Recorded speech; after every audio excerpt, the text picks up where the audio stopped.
It gives me immense joy to welcome you all to what is truly a signature event in our Kipra calendar. That's the Devolution Conference 2025 side event. This is a platform where policy meets purpose, where evidence-driven insights engage with bold ideas, and where the future of inclusive governance begins to take shape. I appreciate your presence and participation in today's event. Ladies and gentlemen, our session themed Advancing Social Equity, Inclusion, and Justice Through Public Participation is both timely and central to Kenya's devolution journey. At Kipra, we remain committed to conducting evidence-based research that strengthens public participation frameworks at both national and county levels. We are in a new era of public policy making, one that demands meaningful citizen engagement and inclusivity in shaping a progressive development path. County governments continue to play a pivotal role by developing and implementing key policy instruments such as annual development plans, budgets, fiscal strategy papers, and medium-term expenditure frameworks. Counties are currently rolling out the third generation County Integrated Development Plans, popularly known as CIDBs, for the 2023-24 to 2027-28 period, which are guiding development priorities over the next 5 years. It really gives me a great pleasure and privilege to join you here today at this very important side event. That we have christened Advancing Social Equity, Inclusion, and Justice Through Public Participation. We're looking at the strategic role of effective county governance.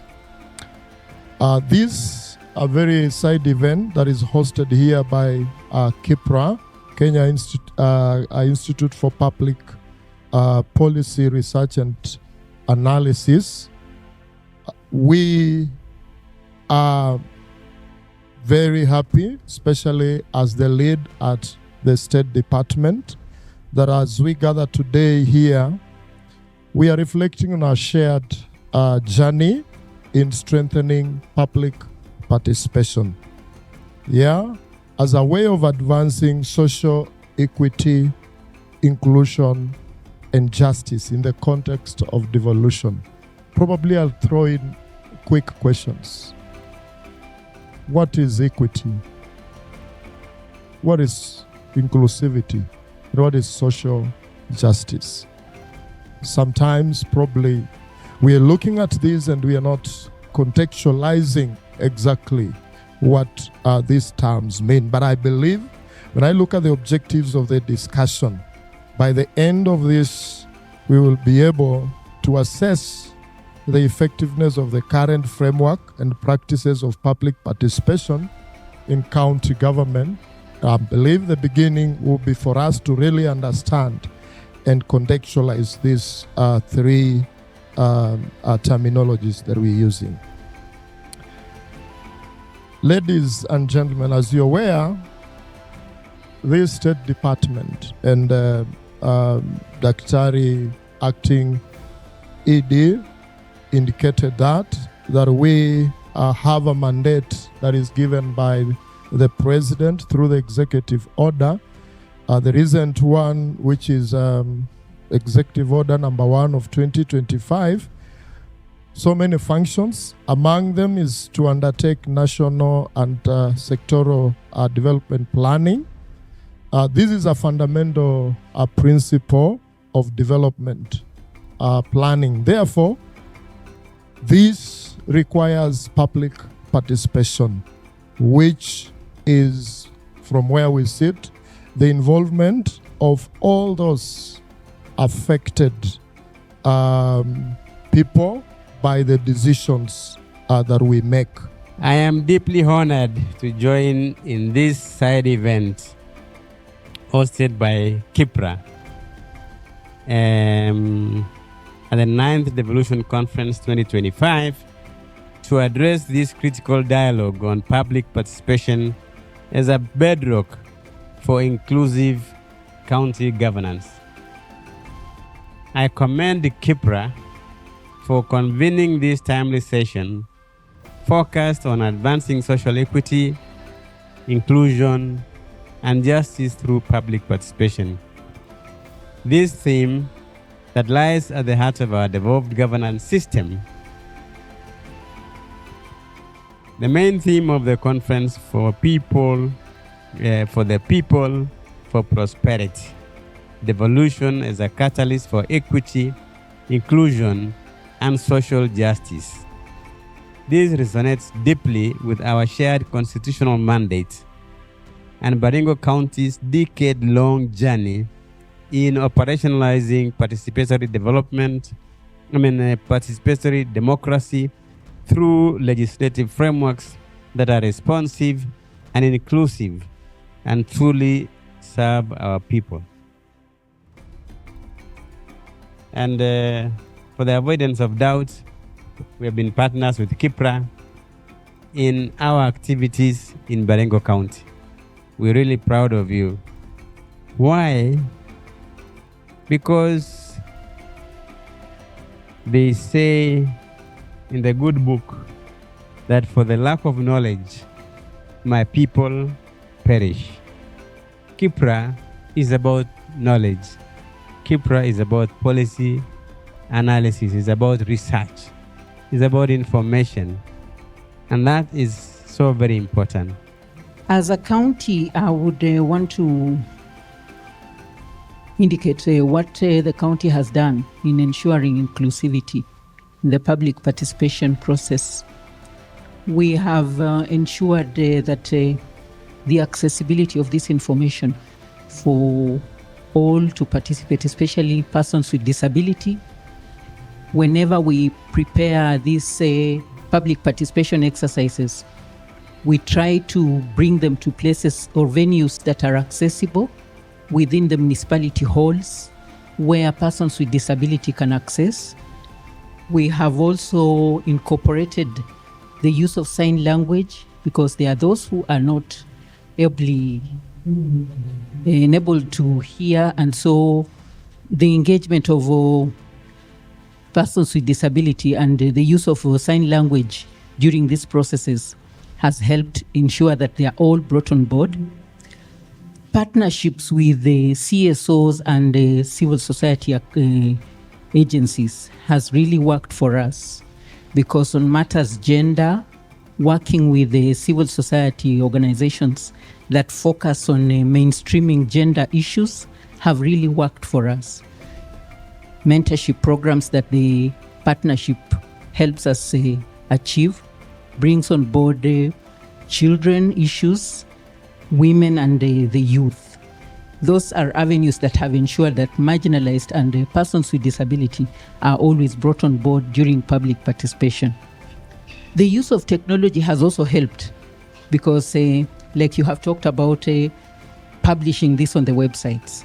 There are people who may not come to the physical public participation occasions or events, but can access this information online, can also give their input, and can also participate in these whole processes. We have tried to go that way to bring everybody on board. We know that Oxfam promotes locally led development and community-driven decision-making, including especially in the extractive sector. What methods have been most successful in ensuring that marginalized communities influence policies and services that affect them? Thank you, Dr. Moi. Before I make my submissions, I want to briefly say what Oxfam does, for those that don't know. So Oxfam started working in Kenya in 1963.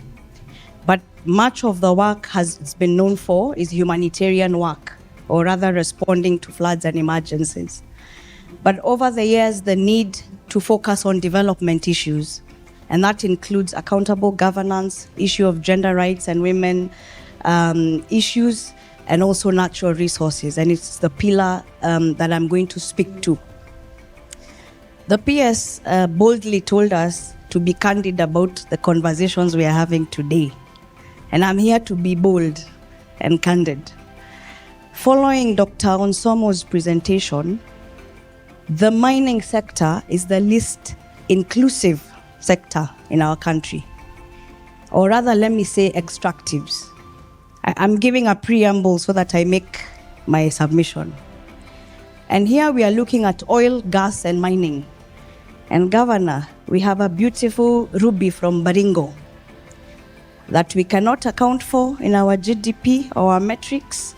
There are other industrial minerals that the government has gazetted as strategic minerals, and yet we don't have a hold on it. Number two, because historically it is or still remains a male-dominated sector, you find the exclusion of women in the sector. And I'll tell you how they're excluded.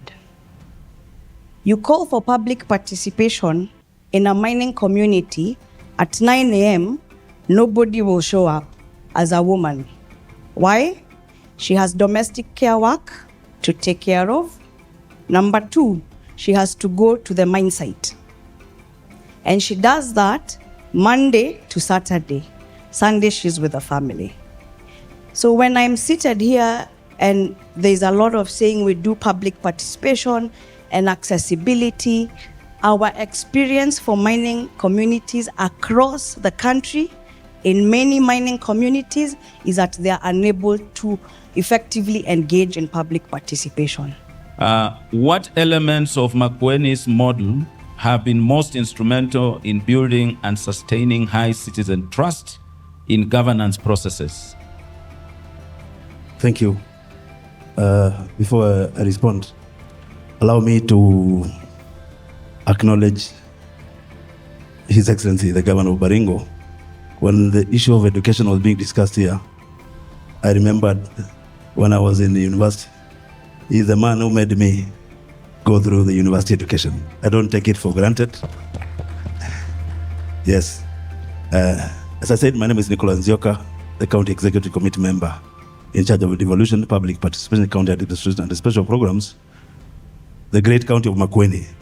The existence of a legal framework on public participation in Makueni has been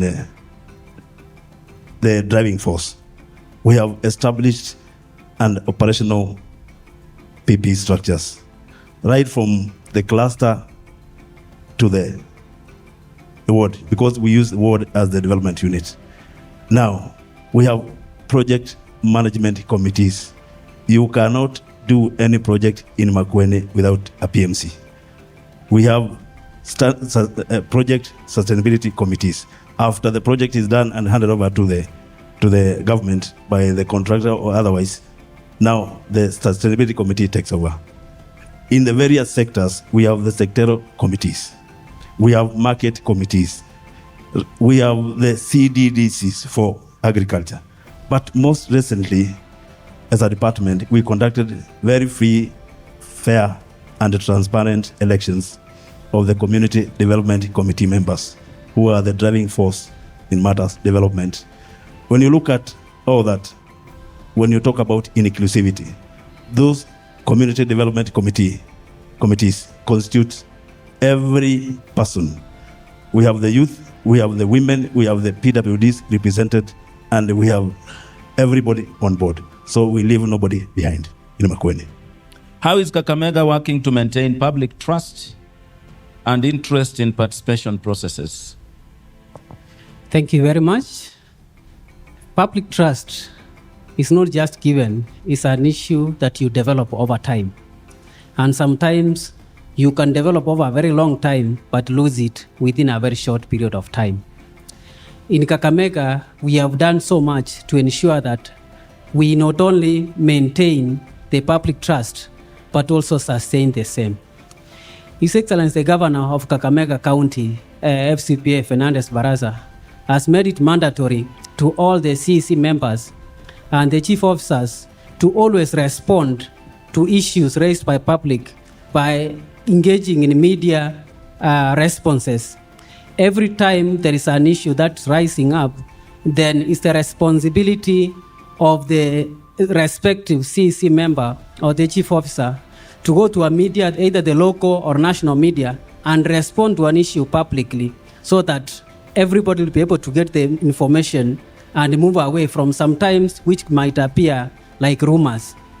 In the same time, it is mandatory for us to develop, publish, and publicize all our information, especially information relating to budget and planning.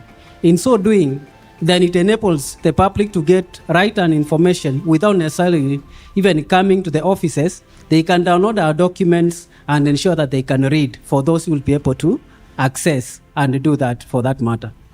Thirdly, whenever we carry out our public participation, I said initially, we don't do a compliance public participation. We do meaningful public participation and engagement objectively across all our 60 ward administrative units. In so doing, we try as much as we can to provide the public with the necessary information so that they can be able to engage with us at different aspects and get the information that the government is doing across all the entities. Recently, the county government of Kakamega has been able to establish a call center which is going to respond real time to issues which emanate from the public at any particular time.